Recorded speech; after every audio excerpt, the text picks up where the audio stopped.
दिव्य अनुभूतियां प्रारंभ हो जाती हैं जिन पर तुम विश्वास ही नहीं कर सकते। सबसे पहले किसी से संबंध नहीं होना चाहिए। ऐसे तो बहुत से अनुभव होते थे, पर वो जो एक अनुभव हमें शेनपुर में हुआ, बड़ा दिव्य अनुभव। ठीक दोपहर का समय, वहां दिन में कोई नहीं जाता था, रात्रि की तो बात जाए, दिन में कोई नहीं। कभी ऐसे पूर्णिमा आदि को 2-4 लोग ऐसे एकदम जंगल, 24 घंटे में 2 रोटी और इतनी अरहर की दाल के सिवा कभी कुछ नहीं था, ही नहीं कुछ कि वहां फल फूल लोग आ रहे जा, कुछ नहीं, एकदम ऋषि भूमि। अब भी है, तपोभूमि है वो। बस वो 2 बजे दिन में तो दोपहर में ऐसे कोई नींद का तो शायद सवाल ही नहीं कि नींद में थे, ऐसे नहीं। एक ऐसे बारंडा टाइप पुराना था, बहुत सी लता, गंगा जी ऐसे सामने लेटे हुए थे, मंत्राकार होते। ऐसी एक दिव्य सुगंध आई जो आज तक हमने कहीं वो सुगंध बाह्य में नहीं देखी। ऐसा लगा कहां से, मतलब सौरभ का जैसे कोई प्रवाह आ रहा हो, और जैसे जैसे सुगंध वो घ्राणेंद्रिय से अंदर आ जाती है, जैसे नशा चढ़ रहा हो। थोड़ी देर में जड़ता शरीर में आ गई, हिल नहीं सकते, एकदम जड़ शरीर है। आंख खुली हुई है, पूरी चेतना है, ऐसे भी नहीं कर सकते, बिल्कुल सीधे लेटे हुए। और ऐसे लेटे लेटे गंगा जी के दर्शन हो रहे थे।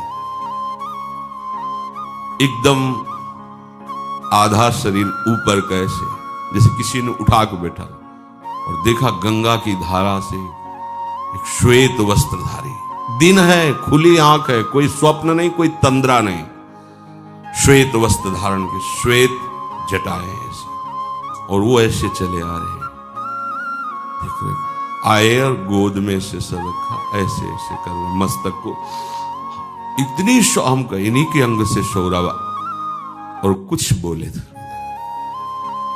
वो जीवन का पहला दिव्य प्रगट में ऐसे, तो स्वप्न में ऐसे, प्रगट में ऐसे ऐसे कुछ कहा, कुछ बोले, इसके बाद सीधे ऐसे, और गंगा ऐसा पार आनंद वो बताया नहीं जा सकता। जब आप उस सीमा को पार कर जाएंगे जहां कहीं किसी से अपनापन नहीं, शरीर से भी नहीं, वहां सैकड़ों बिच्छी ऐसे घूमती थी जैसे काले चींटे घूमते ना, भूरे काले चींटे, ऐसे बिच्छियां घूमती थी, बिछ खापर, सांप, कई तरह, जंगल पुराना, गंगा जी का एकदम किनारा ना, कभी भी कुछ भी हो सकता है।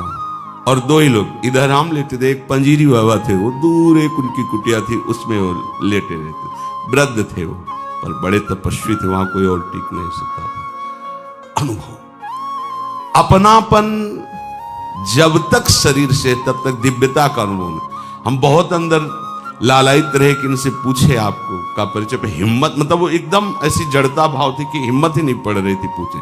बाद में पता चला, वर्षों बाद में पता चला कि अमुक अमुक महापुरुष प्रकट होकर के बताया।